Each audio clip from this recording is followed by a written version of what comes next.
analysis on security situation in Nigeria and beyond, watch Third Eye Africa TV. Welcome back. If you're just joining us, my name is Joy Malik, and this is Talking Crimes. As the General Commandant of NESO, I'll need you to tell us how NESO coordinates with other security agencies to and such as military and police to combat and counter terrorism and insurgency in the country. Well, from the name NESO, Neighborhood Enlightenment and Safety Organization, the name depicts how rooted we are in the neighborhood. Every community in the world, including the global community, starts and begins from the neighborhood. So we have the full knowledge of the narrative, of security narratives at the neighborhood and the community. Very big. It's only NESO that has a national head with indigenous arms. So it was easier for us to relate with the military, especially when the heat of terrorism was at its peak in the country, especially in the northeast, specifically Borno State, where we profile some ideas on how to combat the Boko Haram then within the metropolis of the capital of Maiduguri. Because it was a very huge problem for the military to identify who is a Boko Haram from among the range of the youth in the state.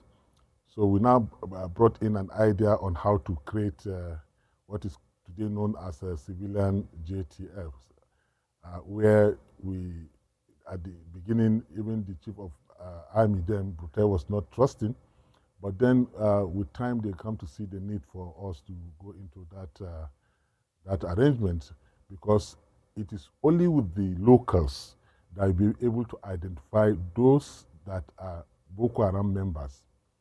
You cannot bring the military from Abuja or from Lagos or from any part of the country to come and help you identify the Boko Haram's members within the metropolis of the Borno State.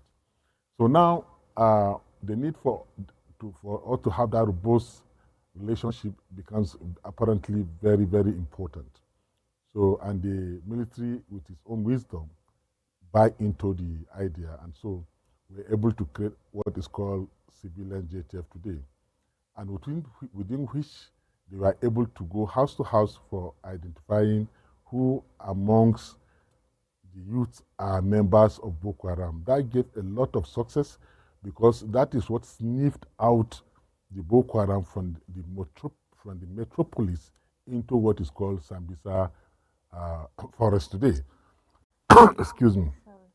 So NESO, like I said, is the only organization in Nigeria with national head and indigenous arms, meaning all members of NESO, over 70,000 of membership across the whole 36 states of Nigeria, including the FCT Abuja, are indigenous in their community. And so they start profiling security from that level. They are able to identify who is member of the community or not member of the community. They are able to identify a strange face that has come to the community with its own extension, because they are, you cannot identify who is NESO member or not. We are spread and at that level. So we get what is called an actionable intelligence. We assist the military and other security agencies with such intelligence on how to combat terrorism. And in the course of this, that is when we identified that Nigeria has 1,050 unmanned borders, which make Nigeria one of the most porous countries in Africa, if not the globe. And this must be mitigated. If we must get these menace out of our country or bring it down to a manageable level, then we must close up all our borders. We must be able to man all our borders. Those 1,050 open borders must be appropriately manned, within which a period that we're able to even liaise with what is called Border Patrol, the World Border Police, and to see how we can actually close up all these borders, because the routines and supply routines of the Boko Haram and even today we call them bandits, some of them, uh, is all because of this openness of this porosity of our borders. So NESO has been trying to relate with the military, especially the military, and one or two times make an effort to have that relationship with the police, the civil defense, and other, even the DSS. The DSS was very warm and welcoming, because the former DG of the DSS was with him, and he made a statement that he has been seeing a non-governmental, non-profit making organization that they always go for soft areas. That NESO is the only organization in his entire life as a security person, as non-governmental organization, that is treading on the path of terror. So NESO has been playing this role significantly to support the military and other security agencies to sniff out this menace called terrorism in Nigeria and insurgency.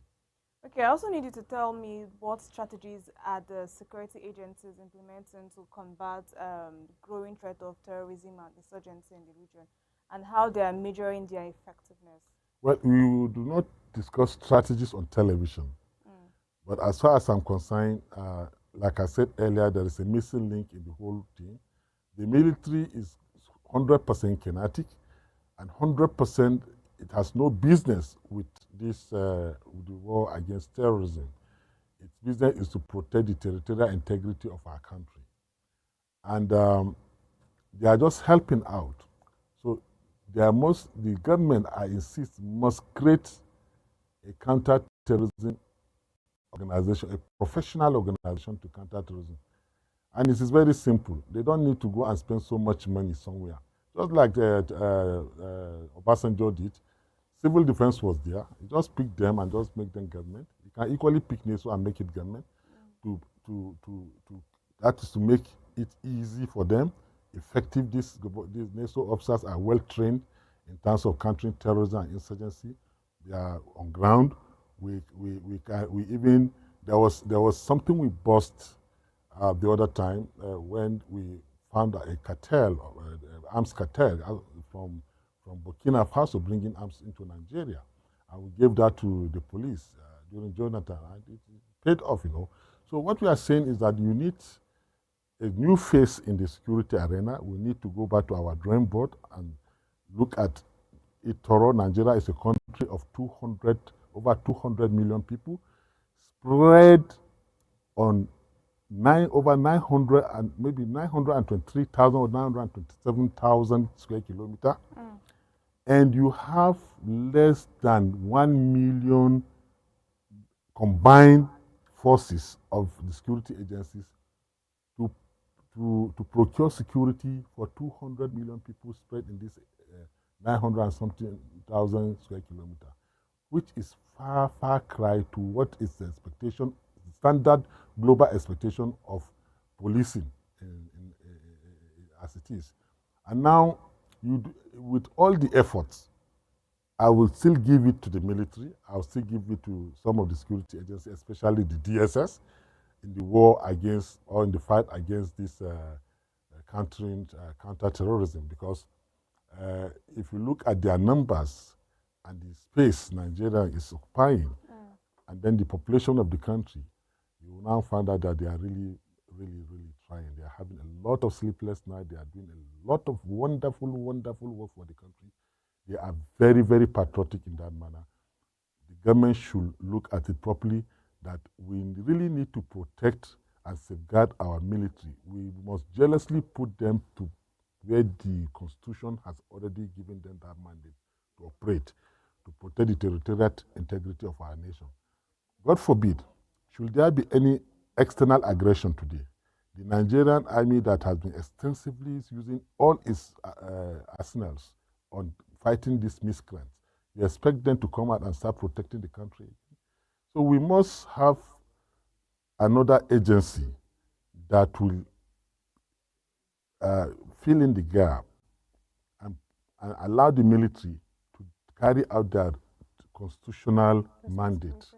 Yes, it's very important. Okay, as someone with expertise in counterterrorism and insurgency, what do you think are the most significant challenges in the region, and how is it being addressed? Well, you see, before you said you are fighting something, you must go to the root cause of it. And we have not started dwelling in that. That's why the need of this special counterterrorism organization should be now and now.